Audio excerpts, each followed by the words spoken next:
It's time to increase by decreasing your daily fantasy sports learning curve. The Curve with Benny Ricciardi and Josh Kalashi starts now.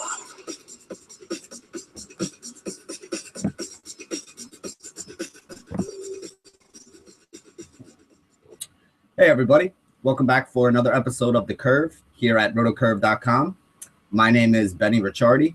I go by BRich11 on all the daily fantasy sites, and I'm going to be here to walk you through the first part of our show today. There's a lot of afternoon games going on right now, so many of you are probably still setting lineups as we speak. Josh and I just rushed through and threw in a couple lineups of our own. There's a lot of overlay going off this afternoon. Not as many people are able to play when the games are this early in the day. You know, you got a 12, I think it's a 12:05 start or a 12:10 start on the first one today. So if you're on the East Coast, that's right around your lunchtime, and a lot of people are still in the middle of their workday.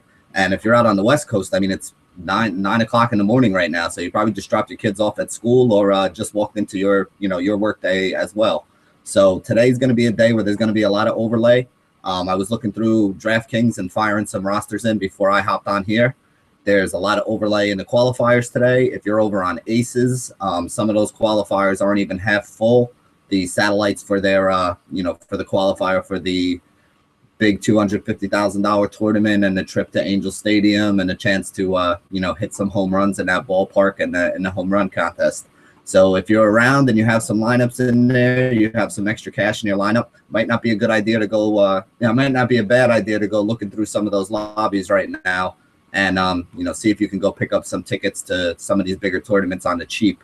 Like I said, some of them are barely half full. Some of them have, 30-40% overlay right now. And we only got, I think, about 8 or 10 minutes until lineup lock. So you got some time. Don't go making rosters now. But if you have some made already, something that you really like, might not be a bad idea today to throw it in somewhere. So anyway, let's get to the show today. Today, we're going to start, as we always do, with a recap of yesterday's action. A lot of GPP stuff going on yesterday. There were a lot of games, so there was a lot of action. You could get head-to-heads. A lot of head-to-heads got picked up. I always throw a bunch out in the lobby. Almost all of them got picked up, so that's usually a good sign that it's a high-volume day when all your head-to-heads get picked up. Yesterday was a very high-scoring day as well, which we'll get into when we get into the recap. We'll move on, talk about a little bit of the weather concerns today. There aren't many. As you guys know, most of the games are going off in the afternoon. Josh and I usually concentrate on the late slate on a day like this because by the time many of you are watching it or by the time the show's even over, all of the early games will have started. So we're going to concentrate on the late slate today. Again, lineups locked for the early games in like 7 minutes, so there's no reason to waste time on it. It's not going to be any actionable stuff that you guys are going to be able to use. We'll get into the Vegas lines for tonight. Again, there's only 4 games, so we'll go over everything in depth, give you guys a little bit more information than we usually do because we're not going to have to rush through with only 4 games on there. We'll talk about the pitchers. Josh is going to give you a breakdown of all 8 pitchers tonight that you can use. There are some very good pitchers on the slate, so it's not going to be easy to figure out which guys you should have in your roster. It's also not going to be easy when we talk about the hitters to figure out who we want to target against. There really aren't any gas cans going up. Probably Josh Comenter being the worst pitcher on the slate today, but everybody else is somebody who we either used or have considered in past shows on slates. So when they're all going today on a short slate like this, it's definitely going to be tough for us.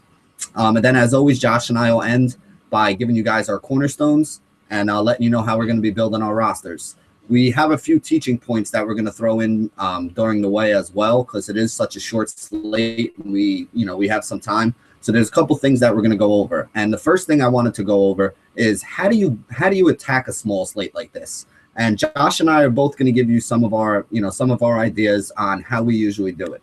So what I want to talk about first is pitching on a short slate like today. On a short slate like today, I think it's important that you pay up and get the top guys because since there are so few options and so few ways to go, that if you fade a guy like a Max Scherzer today on tonight's slate and he goes and puts up a 35 or a 40-point game, chance that no other pitcher is going to be within 10 to 15 fantasy points of him. And if you don't have him on your roster, it's going to make it that much tougher for you because you're really going to have to hit on every one of those bats. And even if you do hit on every one or most of those bats, there's a good chance that other people have those bats too and did use Scherzer. And, basically you're going to be behind the eight ball. I mean, on a small slate like today, I've even seen people, win tournaments by taking the top priced guy and then taking some, cheap punt to put as their starting pitcher too, who has a decent game. If you get a 40 or 50 point game out of a guy like Scherzer and, there's enough people in 50-50s or head-to-heads that decided to fade him, you're still going to have a profitable day just by having him in your lineup if he does go off and do what you expect him to do today. So that's the way I look at pitching on a short slate. I want to make sure I have the best guys. I want to make sure that the guys I have on my roster have a chance to be the highest scoring guys. And, when we get into pitching, Josh will kind of break that down for you a little bit. Another thing that I think is big to look at when you're looking at a short slate is home runs. Basically, there's going to be a lot of overlap here today. There's only 8 teams you can choose hitters from. So if everybody was equally distributed, there's going to be on every single player. Now, we all know there's going to be some players that are going to be 50 or 60%, and there's going to be some players that are going to slip below the radar and only be 5 or 6% owned. But on a day like today, you really want to concentrate on the home run, because if you have a guy on your team that hits a home run, it's going to keep you on pace with the other people who have them, which, again, is going to be about 15 to 20% of the population at a minimum, meaning if you miss the guy that has the home run, now you're 20% behind, which puts you 20% behind the cash line in these big tournaments. So just by not having the guys who are the home run hitters on a day, it could drop you below that cash line if you're playing in big tournaments. And if you miss out on maybe 2 of these guys that a lot of other people had, there's a good chance it might even drop you below the cash line in a 50-50. So when you're playing on a small slate like this today, you really want to concentrate on having those high scoring guys. It's okay to go stars and scrubs on a day like today. That's usually the way that I try to play it, because you can't miss out on some of those big bets. Otherwise, it's really going to kill your lineup. The next thing we're going to talk about is the differences between GPP and cash on a small slate today. I'm actually going to bring in my partner, Josh Kalachi, because he had some insight he wanted to throw in on this. And then after Josh gives you his ideas, I'll give you my ideas on how you should go about it. So, Josh, you want to learn about how your play differs on a small slate like this in GPPs, tournaments, and in cash games like 50-50s and head-to-heads? Yeah, personally, on any slate smaller than different for different sports. For baseball, any slate smaller than about 6 games, I'm staying away from in 50-50s and head-to-heads, because the entire point of those games are variance, are having different players that can get you to 100 points on DraftKings, to 110 points on DraftKings, about 35-40 on FanDuel. There's many different ways to do that, but in a low variance slate like today's, and in today's late slate in 4 games, the cash line is going to be very close no matter what. Like if it's 110, you could miss by 30, 40 spots and be at 105. So if you're looking at games like that in 50-50s and head-to-heads, it's really hard to play in shorter slates, because, like Benny just said, there's a ton of overlap. A lot of different people are going to be having a lot of the same guys. So we thought last night with a guy like Josh Donaldson being 27% owned in most of the 50-50s and head-to-heads, and even more so in bigger contests. Today, a big bat like that will probably be close to 70 or 80% owned. So if you don't have him and he goes off, you're not going to cash. It's just not, with the way that all the rest of the owned percentages are, it's just not going to happen. And one of the bigger things I like to look at on these short slates is pitching. And what Benny just talked about. If you don't have the 2 right pitchers on DraftKings or the 1 right pitcher on FanDuel on a short slate, it's over. I mean, that's the way it is. The chances are of a guy hitting 3 or 4 home runs, which is just an absurd day, that still might not even bring you over the line, because you score most of your points with pitching on both sites, and even on Fantasy Aces as well, with those 2 pitching slots. So if you're going to be playing in a short slate in 4 games, in 5 games, and even in 6 games, I would recommend just playing in cheap tournaments, and maybe some head-to-heads, because it is just exactly what it means. It's just one person against another person, but expect to see a lot of similar lineups in 50-50s, and I don't think that's worth playing personally. Yeah, I kind of have some similar feelings to what Josh just mentioned. Basically, on a small slate like this today, I usually play on my average day. I usually have my volume split probably 60-40 between head-to-heads and 50-50s. On a day like today, I will probably play this slate only head-to-heads tonight. And the other thing that I'm doing, and it's something that, is perfectly fine to do, and I tell you guys all the time, if you don't like the slate, you don't have to play. But the other thing is, if you're an action junkie like me and you do have to play every slate, you don't have to play what you usually play. This isn't a day where you have to go and force, $100 to $200 worth of action in cash games. You're going to go and play 5 or 6 big GPPs, these big money tournaments with the big prize pools. Like Josh said, it's perfectly fine to go slow and to go small today.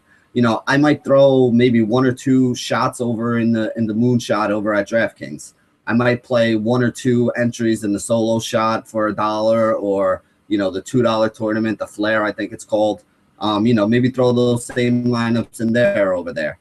And normally I play a mixture of $10, $5, $2, and $1 head-to-heads. I'll throw out 5 to 10 of those in the lobby and see how many of them I get picked up at each level. On a day like today, maybe I'll just throw out like 21, and you can set it so that you don't play anybody more than once, and you get a little bit of different action. You get some diversity going through there, and you can get your action that way in some of the games. Basically you have to tailor your play to the slate that you're given, not the slate that you want. Do I wish every slate that I played was a 10 or 15 game slate where digging in and doing research really gives me an advantage? Yes, that is the ideal situation, but you don't always get that when you're looking at daily fantasy. So if it is a slate like today with only a couple games, there's nothing wrong with just playing, a little bit of money in cash, a little bit of money in GPPs. When I play, there are very few pitchers that we'll talk about who I think are guys that can get lit up tonight. So maybe for your tournament rosters, you go heavy on 1 or 2 of those teams with a pitcher you think that can get lit up and give up a lot of runs. And then for your cash game, you play it the way you normally do. You pick 2 or 3 pitchers or 4 pitchers that you want to target. On a day like today in my head-to-heads, I might only 2 guys from one team roll, because basically you only have 8 teams to pick from. And if you look at some of the pitchers on the board, you probably don't want to target too many guys against Scherzer. You probably don't want to target too many guys against Greinke. You probably don't want to target too many guys against Lester. So now you're down to only 5 pitchers anyway. So you're basically looking at taking, 2, maybe 3 guys from all the other teams. And I mean, even the other pitchers that we didn't mention yet, there's very solid pitching on this short slate with only 8 guys. So that's the way I would go and attack it. Remember, you don't have to play heavy. You don't have to, play the usual mix that you play all the time. It's okay to, go easy on a slate like this right now. And I would probably say that it's recommended. You don't want to go all in like you normally do. So that's our first teaching point for the day on how to attack a small slate like this. Again, remember, some of the rules, like we said, 2 guys for a cash game roster, doesn't really apply on a small slate like this. You could fit a 3rd guy in there. I think 4 is a little bit overkill. If you really like a roster and want 4 guys from one team in it, chances are that roster is probably better used in a tournament, in a GPP, something along those lines. So just keep that in mind when you're building your team. If your team's coming out and the only guys that you like happen to be on, St. Louis today, well, then maybe that's probably a day where you should be sticking to the bigger tournaments and playing less volume. So let's move on and talk a little bit about last night. Now let's get on to the recap of what happened yesterday. The biggest thing that I play is we finally saw one of those vintage Clayton Kershaw performances. He went 7 innings. I think he gave up 3 or 4 hits, 1 or 2 walks, finished with 11 strikeouts, no earned runs. I mean, he was dominant. That's the Clayton Kershaw that we know and love. That's the guy that we really hadn't seen that much this season. I mean, I think going into this game, his ERA was around 4, which is very unusual for a guy like Kershaw. But it also means that, you're probably looking at some improvement in some of his starts to come, because that by the end of the season, that ERA is going to be down below 3, that whip's going to be down right around 1. And, right now, I think he has like 80-something strikeouts in 60 innings or something crazy like that. So, he's still that same guy that's mowing people down. So it took him a little bit to get started, but it looks like he's hit his groove right now. So definitely was the top guy last night. He was one of the best pitchers on the slate. Got you the biggest score, wound up getting a win in the end. So, he was a guy who was definitely good to use. Jacob deGrom actually pitched a great day. They a little bit too long in the 8th inning. He gave up a single or 2. Next thing you know, the bullpen comes in, blows his 3-0 lead, and he didn't get the win on the day. Plus, he got a -4 for that 8th inning because he gave up those 2. Actually, a -5, a 5.2 on DraftKings because he gave up the 2 hits. Both of those guys came around and scored, so you lost the runs there. And then on top of it, you lost the win from him. So that 8th inning, the 2 guys he pitched to in that 8th inning basically cost you 10 fantasy points with DeGrom. So DeGrom finished somewhere around like 25 fantasy points when, if he would have been able to get pulled, then he would have got through that inning, got him the win.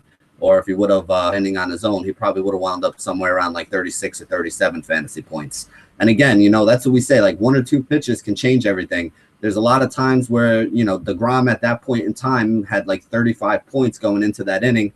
He had a lot of people who used him pretty highly up in the rankings because it was one of the early games.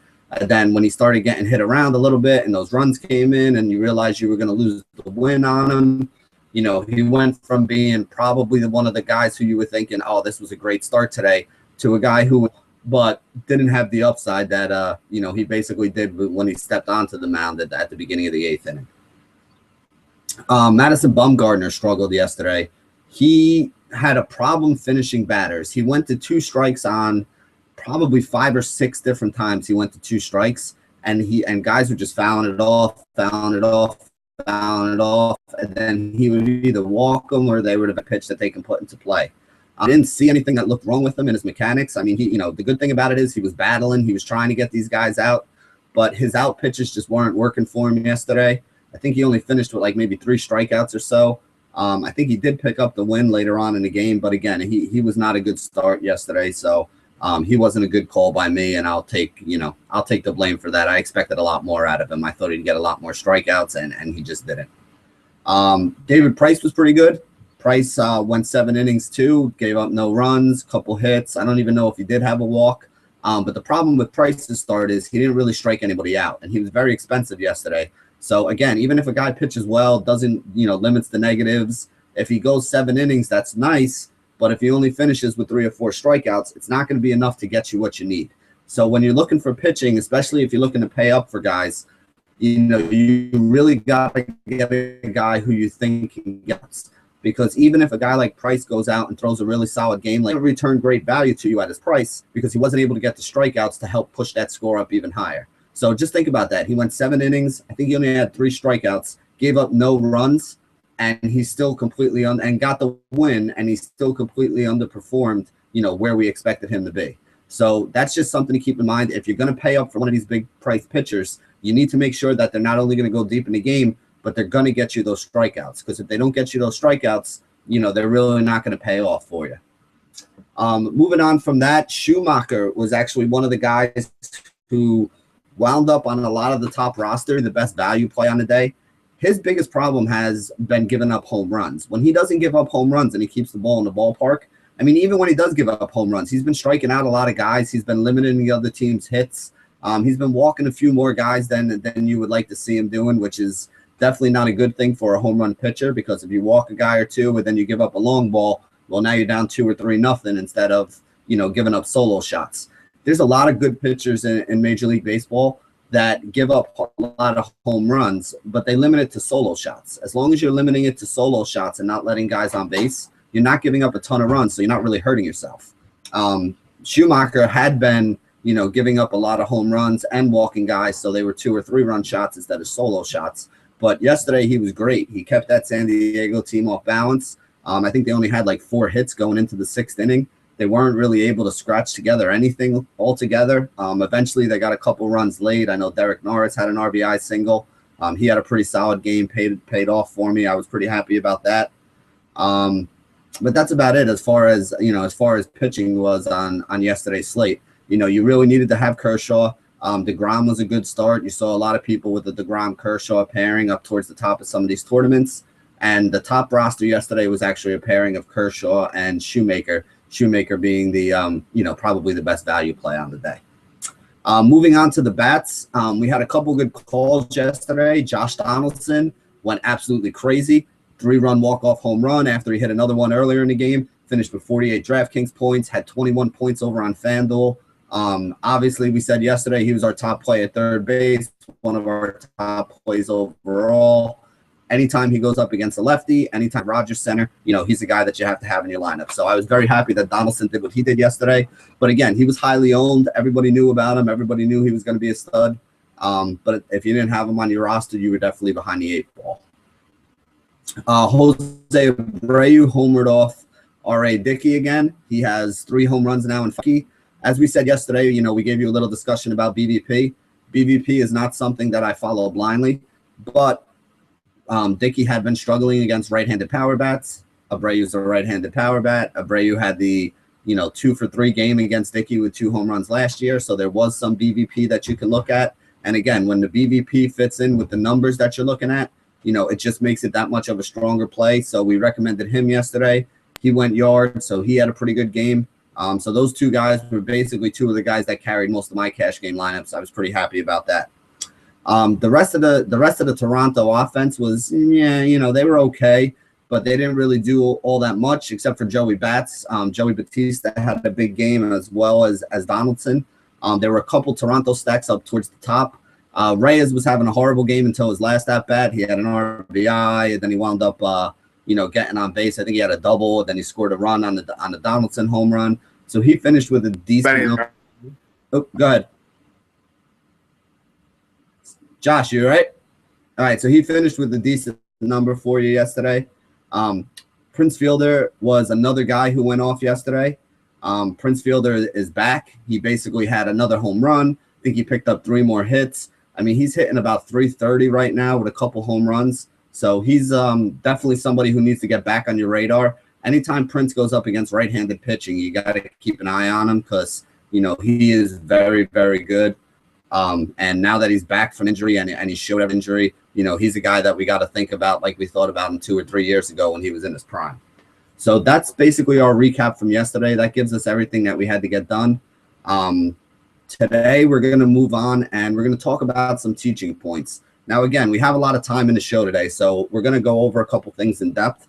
And one of the things I wanted to mention is when you're doing your research, you got to also look past the numbers a little bit. And what I wanted to discuss today is injury situations and how they affect, the way that lineups are made. Now, if you think about Texas, a couple weeks ago at the beginning of the season when Prince Fielder was hurt, that Texas lineup was pretty weak. You had guys like Kyle Blank that were hitting cleanup for a little while. And Adrian Beltre wasn't hitting a lick. Shin-Soo Choo was batting 7th or 8th in the order. He couldn't buy a base hit at the time. But all of a sudden, when you get Prince Fielder back and put him in the middle of the order, now you have some guys that, can protect them with a guy like Beltre. You also put a guy like Elvis Andrews in front of him who sees a couple more, becomes a better player. Shin-Soo Choo started getting hot. You put him at the top of the lineup. So if you look at the numbers for the Texas Rangers, they don't look all that great today. And they haven't looked all that great in the last couple days. But the Texas lineup that we have right now is a lot different than the Texas lineup that we had, a couple weeks ago. So when you're looking at the numbers and you see that Texas doesn't do well or does do well against a certain handedness, now you're basically to the point where you can say, all right, we can throw that data out the window because this Texas lineup now is smashing the ball. They're hitting off of right-handers. They're hitting off of left-handers. Basically everybody in that lineup's getting base hits. You got guys going yard. So it's definitely a situation where, you want to keep an eye on the injury situation because guys that weren't hitting are now hitting. Lineups that weren't doing well are now doing very well. There's a couple other examples of this. San Francisco Giants, they were struggling early on in the year, but they were playing without their cleanup hitter in Hunter Pence and their 5-batter in Brandon Belt.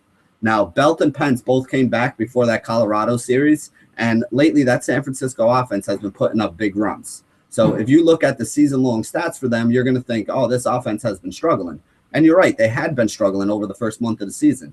But now that they have these guys back, that's another offense that, in the last couple of weeks, you haven't really wanted to target against. Otherwise, your pitcher probably wound up with a negative number. There's a couple other ones to think about now. David Wright is being out for the Mets. David Wright was the Mets' big right-handed bat when they went up against left-handed pitching. So without David Wright in that lineup, you're seeing guys like Eric Campbell who are hitting in the 3 and 4 spot. And obviously, Campbell is not half the player that David Wright is. So whenever you have the Mets going up against the left-handed pitching now, you got to consider to, look at that left-handed pitcher because you got guys like Granderson who doesn't hit lefties well. You got guys like Duda and Daniel Murphy in that lineup who are left-handed bats that hit right-handed, they hit right-handed pitching better than they hit left-handed pitching. So you're having a much weaker lineup for the Mets right now as well. So the numbers, it takes a while for that stuff to show up in the numbers. But if you're able to hop on it before it's able to be seen in the numbers, you're going to have advantage over everybody else who's playing daily fantasy. And those are the kind of things that can help you win a big tournament or, dominate your cash games for a little bit of a stretch until everybody else keeps up. The Rockies are actually another team that way. Without Dickerson, if you guys remember, was off to a huge start at the beginning of the season. So you take a big left-handed bat like that out of the lineup, as well as a big left-handed bat like Justin Morneau. Yes, Ben Paulson has been a nice substitute to come in there and pick up some of the slack, but without guys like Morneau and Dickerson in the lineup who are 300-plus hitters, the lineup is definitely not as strong as it was. So when you get some right-handed pitching going up against that Colorado team, obviously outside of Coors Field especially, it's something that you really got to consider, using that pitcher against that team. So, excuse me, those are just some of the things we wanted to mention for you guys early on today. Like I said, we got some time to kill, so I want to try to throw a few extra teaching points in today and, give you guys an idea on some of the things that I'm thinking and, some of the ways that we've been able to make some money in the past couple of days. So let's move on. Let's talk about the weather. There's really nothing to consider today. Wrigley Field, there's basically no wind blowing in or out, so there's nothing there that we really got to look at. It's a little bit windy in Los Angeles today. 2 of the 4 games we have are in Los Angeles. San Diego is playing the Los Angeles Angels tonight, and Atlanta is playing the Los Angeles Dodgers. Both of those games are taking place in LA. Both of them have about 7 to 10 mile an hour winds blowing out to center field. I don't think it's a big deal. They're both big ballparks. Neither place is known as a home run hitter's paradise. So I really don't think that the weather's going to affect anything. The only game with rain is the 4 o'clock game. If you're playing that mid-time slate, that Baltimore and Houston game, they said has about a 50% chance of showers. So again, it's not even anything huge to worry about. They're probably going to get it in anyway, but it's only really matters if you're playing the, the late afternoon slate, the 2-game turbo slate. I think it is at like 4 o'clock.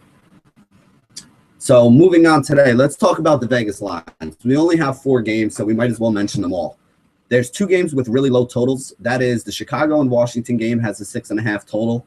Features a matchup between Max Scherzer and John Lester. So you got 2 good pitchers going up on the mound. It's in a good pitcher's park. 6.5 runs makes perfect sense with those 2 going against each other. And again, on a small slate, there's not a lot of places to go, but it's not really a great idea to target bats against Scherzer. I think Lester, you might be able to target some of those Washington bats against, but again, on a 10 or 12 game slate, I would probably be looking for better spots than this. But on an 8-game slate, we really can't be picky. So, there are going to be a couple Washington bats that I might be looking at using today. The other game is the Dodgers against Atlanta. This features a matchup between Zach Greinke and Alex Wood. Again, 6.5 is the total on this game. Greinke has been very good. Atlanta does have a lot of left-handed bats. They do hit right-handed pitching well. So there's a little bit of a worry or a little bit of a concern there for me. Wood is a left-handed pitcher going up against a Dodgers lineup that is very lefty-heavy. So you're going to see a couple guys who aren't regulars probably playing for the Dodgers today. You might get a Van Slyke sighting. You might have an Alex Guerrero sighting. A guy like Howie Kendrick, a guy like Turner. Some of these guys might be a little more in play than they are on a normal day when they usually see right-handed pitching. And you also might want to tick down a guy like a Jock Peterson. Adrian Gonzalez hits against anybody, so he's still going to be somebody who is highly used. But like a guy like a Peterson, maybe a guy, some of the other left-handed bats like an Ethier, some of those guys might not be as in play as they are on normal days. And there's a good chance you could even see like Andre Ethier get a day off today, to make room for a guy like a Guerrero or a guy like a Van Slyke. But you never know what Don Mattingly is going to do, to be honest. The games with the most runs expected, the top run scoring game on a day is actually St. Louis against Arizona. It's a 7.5 spread on that one. Lance Lynn against Josh Comenter. Lynn is pretty solid, and I think Vegas expects Lynn as a pretty big favorite to go out and pitch a pretty good game. So the team that they're expecting to get the most runs today is actually the Cardinals on the late slate. So a lot of those left-handed Cardinals bats going up against Comenter are going to make a lot of sense for us tonight, and we'll talk about them when we get into the hitters. The other game is the Angels against San Diego. This is a game with only a spread of 7. And it's a good pitching matchup too. Now, again, I mean, this is the high spread games on the day, the high total games on the day. And this one even features a great pitching matchup with Richards going up against Cashner. So there's really not a game where I could tell you guys this is the one where everybody's going to be picking guys, or this is the one where you should really be targeting. Probably St. Louis is the lineup that is going to be targeted the most. They should be the chalk stack for tournaments tonight. Basically just because Cole Mentor is by far the worst pitcher on this. When you look at the Vegas lines, you got some big favorites. Greinke's minus 210 against Atlanta today, so they're expecting a good game out of him. Probably expecting Wood to give up a couple runs, but there's a low total in that one, so not a ton of runs. Lance Lynn is the second biggest favorite at minus 175 against Arizona. That one makes perfect sense to me. He's going up against Cole Mentor. The Cardinals should get some runs against Cole Mentor. Lynn should be pretty solid against Arizona, so that makes perfect sense. Minus 175, I really like that. Richards is minus 170, minus 170 against Cashner. Basically, Cashner has been good but not great, and that San Diego lineup hasn't been hitting like they were earlier in the year. I mean, they were pounding out 8 to 10 runs a game earlier in the year, and now they're struggling to get 2 or 3 at this point. Some of those old Kemp woke up last night, but Upton went to sleep, so they can't get all these guys going at the same time. Plus, they're going up against a pretty solid right-handed pitcher, and they got a lot of right-handed bats in that lineup that he's going to be able to neutralize. So I could definitely see why Richards is minus 170. The guy who I thought would be a bigger favorite that was kind of surprising to me is Max Scherzer. Scherzer right now is only a minus 115 favorite. Now, again, he goes up against Lester, who's not a bad pitcher, and he goes up against that Cubs team who has been known to hit some home runs, and they have been winning some games lately. But again, as we always talk about, they've also been known to strike out, which, is something that I think is going to help Scherzer today. Now, for me, I think Scherzer's the top pitcher on the slate. He basically gets to go up against that Cubs team. That Cubs team has a 26.8% strikeout rate against right-handed pitching. They're batting .235, so they have the 23rd worst batting average in the league. And Scherzer's been a guy who's been lights out against right-handed batters. Right-handed batters over the last 3 seasons have hit 157 against him, 232, and 165. And his whip against right-handed batters over the last 3 years, this year it's .62. Last year it was 1.07. And in 2013, it was 0.76. So targeting right-handed batters against Scherzer seems like a fool's errand. So when everybody tells you today that, Chris Bryant can hit home runs off of anybody and he's a good play, and, some of these other right-handed bats like Soler and all these other guys, Castro, and everybody else on the Cubs, I kind of think that it's idiotic to be targeting guys against them. Scherzer, to me, is the best pitcher on the slate. He's a high strikeout guy going up against the highest strikeout team. And, again, I think if I'm using anybody today, he's probably that guy because he always pitches deep into the games, always does a lot of the things you want to rack up those fantasy points. And if you look at his game logs, I mean, on DraftKings, he's basically 20 points as a floor and 35, 40 points as a ceiling. So, there's nothing you can really complain about. Other pitcher I really like is Garrett Richards. If you guys haven't had a chance yet, go to MLB.com. Type this guy's name in the player thing, and then just look at his splits over the last couple of years. I mean, he's been basically limiting guys, right-handed and left-handed batters, to around 200 batting average or below.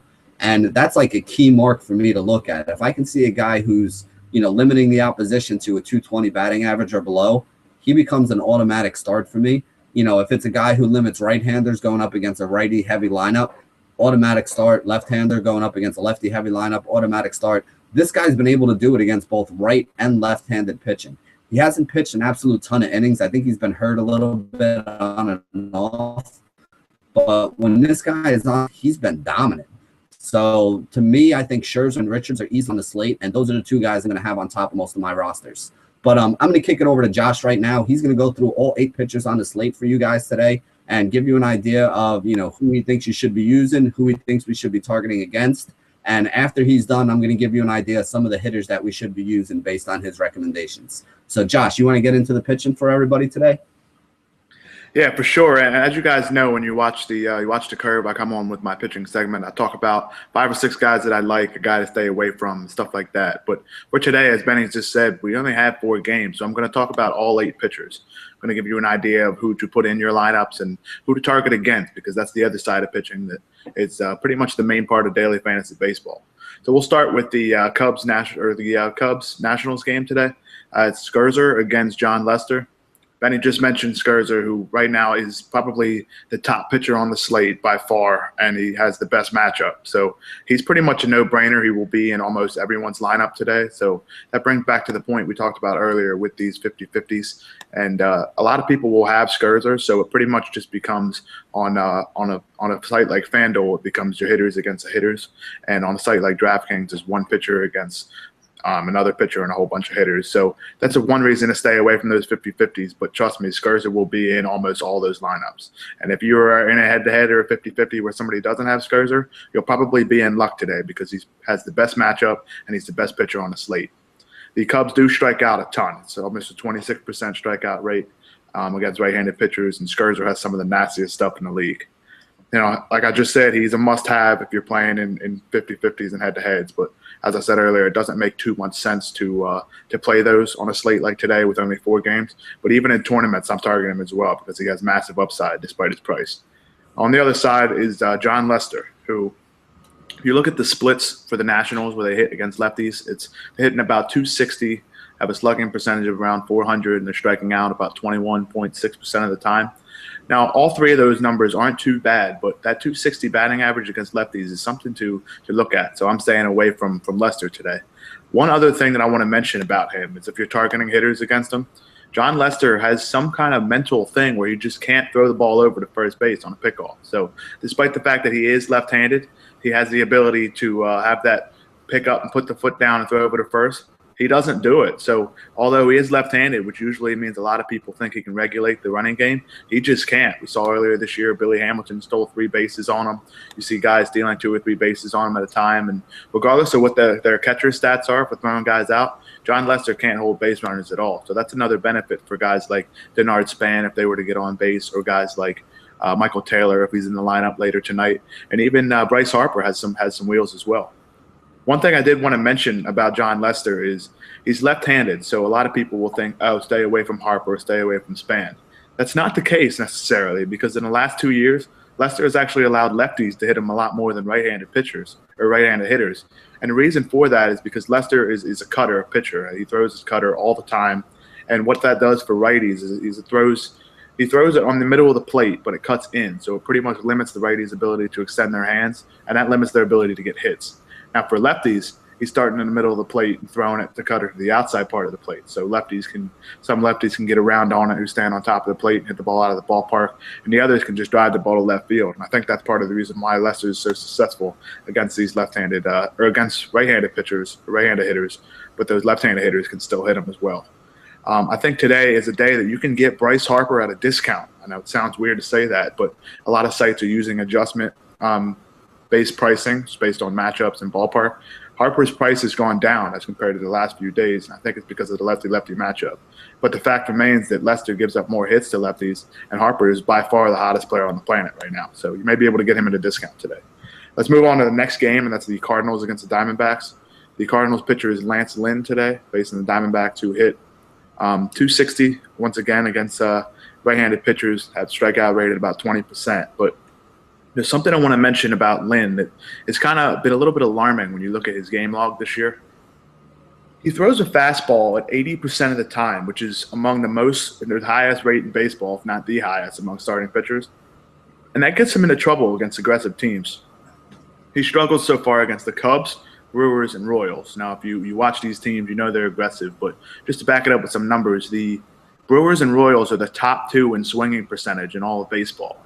And those are 2 games that Lynn got lit up a lot. And the reason being, if a guy throwing 80% fastballs, it just makes a lot of sense that the team swinging a lot is going to hit him around. That's exactly what happened.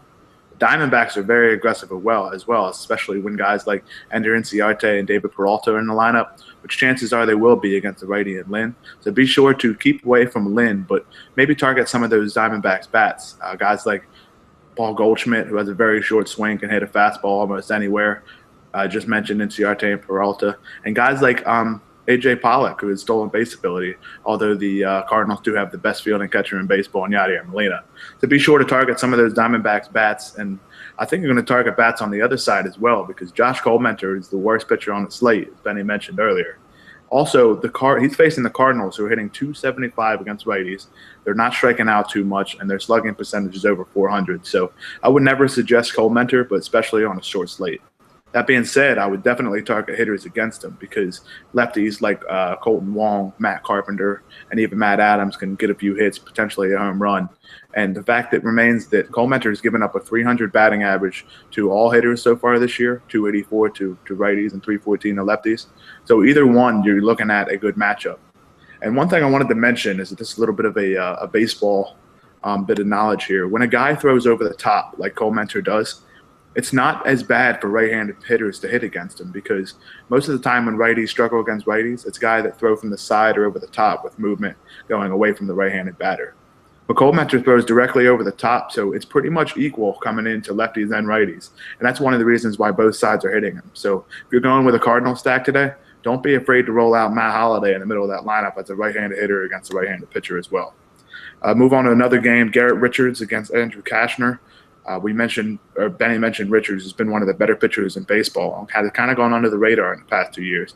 He's a target for me as the Padres hit two of the three thresholds I look at, which are 400 slugging percentage or below, a strikeout rate of 20% or higher, and a batting average of 240 or lower.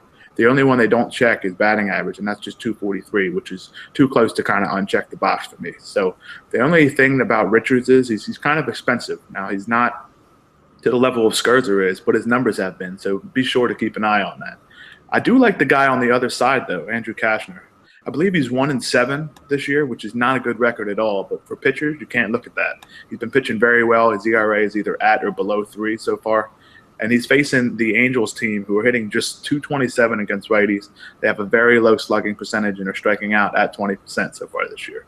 Besides Mike Trout, they don't have many other bats in that lineup. So a lot of people will be afraid of starting a pitcher against the Angels because of Trout. But other than that, they don't have too much. Cole Calhoun's been okay. Albert Pujols has been hurt, but he hit the ball well last night. I believe he had a walk-off hit. Or if that last night, it was 2 nights ago. So be sure to look at Cashner because he's one of the cheaper pitchers on the slate today, despite being very talented. The last game I want to talk about is the Dodgers against the Braves, which is Zach Greinke against Alex Wood. Greinke faces the Braves righties who, although you want to target left-handed pitchers against the Braves, righties are a bit different because the Braves are hitting 260, have a low slugging percentage, but that strikeout rate is really where it sets the line for starting pitchers against them. They're striking out just 16% of the time, and in daily fantasy baseball, you really need strikeout pitchers. And although Greinke is a strikeout artist and he's been doing so his whole career, the Braves don't strike out much, so I just can't take a risk on him with a guy like Scherzer and guys like Cashner and Richards also available on the slate. The only Braves bat that I would potentially target against Greinke would probably be A.J. Pierzynski if he hits in the top 5 of that lineup, but he's been hitting 6th or 7th as well, so I might stay away from that side of the field entirely for the first part of those innings. But the second part of those innings is Alex Wood against the Dodgers. Now, the Dodgers have struggled versus lefties this year, hitting just 245. They have a strikeout rate of almost 20%. Now, I'm not going to be starting Alex Wood, though, because as Benny mentioned earlier, the Dodgers put in a little bit of different hitters in those platoons, guys like Justin Turner and Scott Van Slyke. They have guys that can hit left-handed pitching. We're talking about Justin Turner, whose batting average is about 320 so far this year. So I'm staying away from them because Wood allows a 314 batting average to righties. And although the Dodgers struggle as a whole, those individual hitters is where they can get you. And that's exactly why I think Alex Wood is the guy to stay away from today. So to wrap up my pitching slate for today, I think Scherzer, Cashner, and Richards are the 3 guys I like, and in that order. So be sure to fit them in on 2 pitcher slates. And I think you got to go with Scherzer on FanDuel today in 1 pitcher slates because he has the upside and he has the safe floor to take you to wherever you need to be in cash. Benny, you have any other questions to add for the pitching slate for today? I just wanted to ask, I think I kind of got your view on it by what you said, but I kind of saw the same thing you did. Would you say that because of that strikeout rate, Greinke's probably not a play today?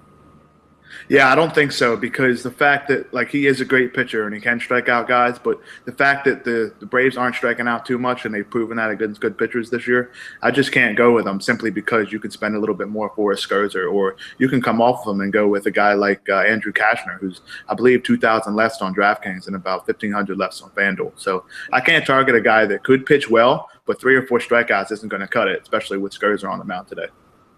Yeah, when a couple weeks ago we told you guys how pitchers kind of fall into three categories for us. It's either guys that we're targeting that we want to use, guys that we're targeting against that we want to use bats against, or those guys in the middle. Basically, what I think Josh is saying today is kind of the same way I feel about Greinke.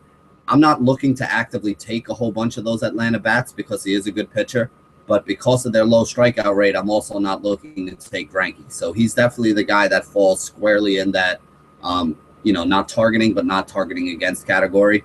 And it has a lot to do with his price because like we said earlier, with a guy like David Price, it's okay. Sure, Greinke may still pitch a really good game, but if he doesn't get those strikeouts, he's not going to pay off his salary for us. And that's why we're going to be kind of shying away from him. So that's basically the rundown of all the pitching on the slate. So let's take a look at some of the hitters that we want to use. I'm going to kind of do the same thing since there are so few games. We're going to mention all the hitters and kind of tell you why we want some of these guys and why we don't want some of these guys, to try to help you guys understand our thought process when we're going through and breaking down the slate, when we do the show here. So three of the guys who are on the top of the list for me are probably Ramos, Wilson Ramos, Miguel Montero, and AJ Pierzynski. Now, again, I just said we're not going to be targeting too many guys against Greinke, but Derek Norris goes up against a righty, which is a bad matchup for him. Yadier Molina against Cole Mentor is okay, but Yadier hasn't really been hitting like he had been in the past. If he was still like a 300, 310 batting average kind of guy, I could say, yeah, let's roll him out there. But he's batting low in the order, not really doing too much at all. The other three guys are Chris Iannetta, Tuffy Goosewich, and AJ Ellis. And again, these guys to me are just pure punts. If you're looking to just save at the position, I don't think any of them have a ton of upside or safety that I would want to use them in my head-to-heads, or that I think I have to use any of them in my tournament plays. Ray Bat, who's going up against Lester. Lester's a lefty. Again, he's a good lefty, but we have very limited options on the slate. Lester has actually been a little bit better against against right-handed batters than he has been against left-handers, as Josh had said. But again, there's not a lot to look at here. So I think Ramos is probably one of the safer guys. He's going to be hitting sixth in that order, so he has one of the better, lineup placement of all the catchers today. And, again, here are your other options. If you figure that Ramos, Montero, and Pierzynski are probably the three best catchers on the day, well, do you want to target the guy going up against John Lester? Do you want to target the guy who's going up against Max Scherzer? Or do you want to target the guy who's going up against Zach Greinke? Because those are basically your three options today at catcher. So, as I said, Ramos is hitting over 300 against left-handed pitching. He's probably the best of all those options for me. But again, I'm not really in love with any of them. If there's a punt catcher that comes in and it allows me to get some of the other guys I want in my lineup, I'm not married to any of these guys. It's not really a good position. And again, it's a tough day for it. Moving on to first base. Again, first base, you don't have a ton of options altogether here. Matt Adams was the guy that I really liked, but just be careful with him because he left yesterday's game early. So there's a good chance he's listed as day-to-day right now, and there's a good chance he might not be in that lineup. If he's not in that lineup, you're going to have Mark Reynolds at first base. And I don't know if I really like Reynolds against Cole Mentor. That's a righty-righty split. Reynolds is not a great average kind of hitter. You're basically feast or famine hoping for a home run with him. St. Louis is not a great hitter's ballpark, so Reynolds is not really a guy I would want to be on. For the other guys, you got like Pujols, who hits righties well, but Cashner's been pretty good. And Pujols' bat isn't the same as it had been, so he's not a guy I really want to target. You can take a Freddie Freeman against a Greinke. That's a good lefty-righty matchup. But again, do you really want to target a lot of bats against Greinke? Who else do we have here? We have Zimmerman going up against Lester. That one's a little interesting to me. But again, Lester is actually better against right-handers than he is against left-handers. So, Zimmerman is a little bit cheaper. He gives you a little bit of a cost saving from some of the big bats, but I don't really know if I want to target him. So that basically leaves us with two guys. That leaves us with Rizzo and Goldschmidt. Now, Rizzo's going up against Scherzer. Scherzer has been dominant against right-handed bats and very good against left-handed bats. So Rizzo actually has a decent matchup against Scherzer. But again, it's Max Scherzer. This isn't like, he even against left-handed bats, which is his worst split, he's still only given up a 220 to a 240 batting average over the course of the last 3 seasons. So it's not like left-handed bats are teeing off on this guy at like a 290, 320 clip, with a home run every 3 or 4 innings. Again, Rizzo is probably one of the best left-handed bats in the National League, maybe even in the league altogether. Scherzer is one of the best right-handed pitchers, so it's not really something that you want to target. And that basically leaves you with Goldie going up against Lance Lynn. Now, Lynn has been solid, but he's not spectacular against either side. As we said, like a guy like Scherzer is giving up like a 160, 170 batting average, has a whip below 1 against right-handed pitching. You know, Lynn has been pretty solid against both sides of the plate. Lefties hit him a little bit better than righties do, but I don't think it's like a huge difference. I mean, righties are still hitting him at like a 220, 240 clip. You know, they're still hitting a couple home runs off him. So right-handed batters have had. Goldschmidt is a guy who has done well against right-handed pitching in the past. So for me, he's probably the best play on the day. Again, it's not usually where I like to target him, but on based on the other guys who we mentioned, he's probably the guy who has the best matchup and is in the best spot today. Now, moving on to second base. Second base, we actually have a lot of options that make some sense today. Colton Wong is going to be leading for Cardinals, at least the couple games. Good matchup there. Has allowed a 3 batting average so far 2,000 bats. And Wong is a guy who's been hitting over 320 as well so far this year. Wong hits better against right-handed against right-handed pitching. So this is the matchup that you want for him. And again, he's going to be on top of that order. And Cole Mentor is the one guy who we think we want to pick on a little bit today. So I definitely think Wong makes sense. Now, Wong is a little bit over 4,000 on DraftKings. Pretty much one of the more expensive second basemen altogether. He's almost 5,000 over on Aces. I didn't look at FanDuel's late slate today. I was doing early lineup, so I don't know what he is over on FanDuel, but I'm assuming he's probably one of the more expensive second basemen on this slate of guys as well. The reason why I have a little bit of hesitation about using him has nothing to do with him or his matchup, but I also really like the matchup for those right-handed bats going up against Alex Wood for the Dodgers. And you got 2 guys who are second base eligible in that game. First one is Howie Kendrick. Kendrick has been, he hits over 330 against left-handed pitching so far in 2015. He's going to be batting third in that order as he has been lately. And he's still really cheap. He's only $3,500 on DraftKings. So you're saving $600 or $700 coming down from a Wong to a Kendrick. And Kendrick's probably in a better spot. And again, like we said on these short slates, you're looking for guys that can hit a home run for you. Now, Kendrick's not a big home run hitter, and neither is Wong, although they both have been able to get into one every once in a while.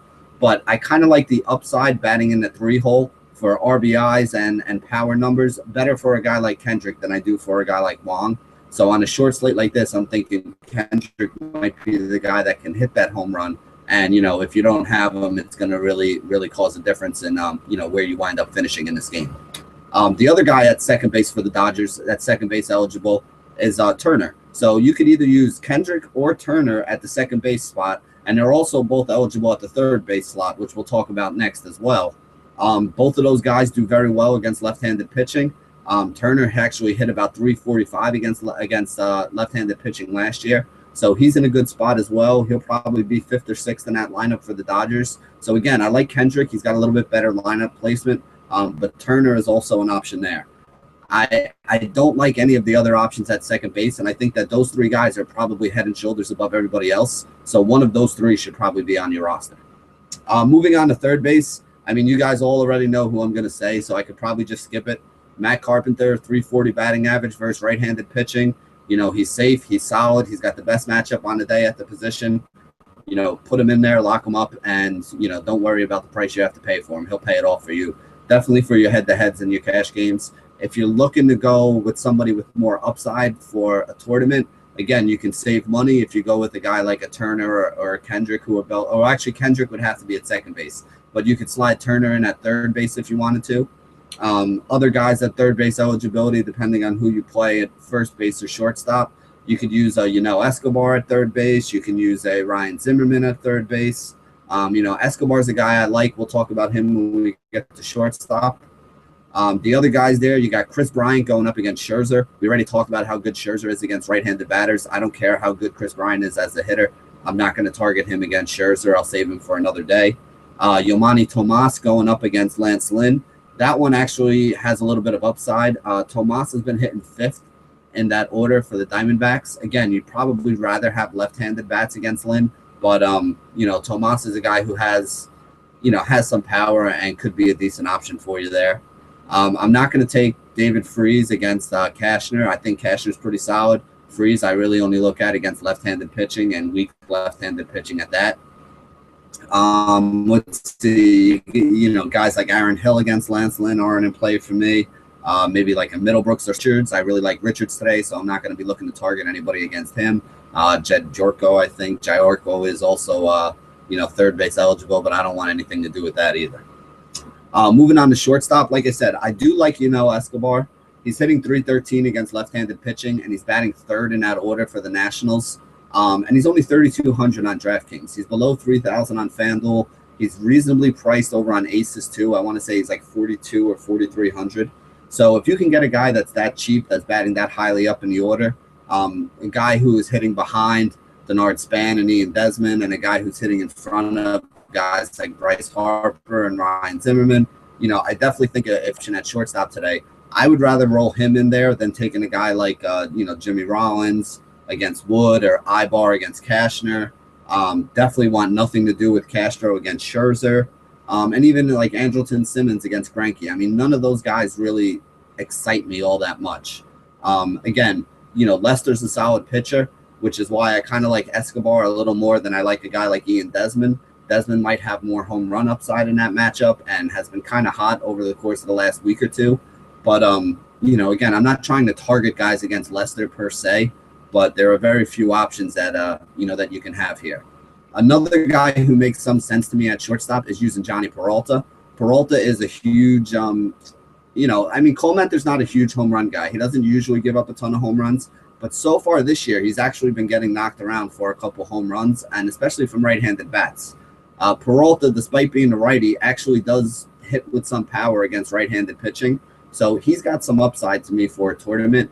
Again, I really like those St. Louis bats, and I think that they're going to get to Cole Mentor, but I also think that they're going to be very highly used. I wouldn't doubt that you see 30-40% usage on some of these Cardinals guys today with only 8 games on the slate.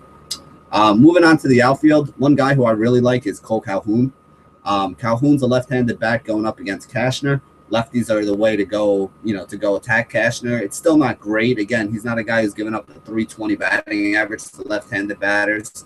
But, probably with the lefty-righty matchup out there is Cole Calhoun against Cashner. Cashner has a very high whip against left-handed batters, which means that there's a good chance that Calhoun could get on base a couple times. And again, he's in that power spot in the lineup, and his price is not too expensive. He's only about 41 on DK, closer to 31, I think, over on FanDuel. He's a little pricey over on Aces. I don't know if I would use him over there. I think he's 47. No, actually, I think he's like 48 or 4,900, which, is kind of tough to fit in. One guy who I really do like, though, if you're looking for a target against Lance Lynn, I think Ender Inciarte is definitely somebody that you can look at. Left-handed bats have a much higher on-base percentage against Lynn. Inciarte is hitting over 300 so far this year against right-handed batters, and he's a guy that can get on base. If he does get on base, there's a good chance that he can, score some runs. I wouldn't look for him to steal a lot of bases against Yadier, as Josh mentioned. Yadier is a great catcher. You don't really want to mess around with that guy. But Inciarte has been getting on base. He has been picking up a couple hits, getting some walks. And again, the thing that Lynn struggles most with is those left-handed bats.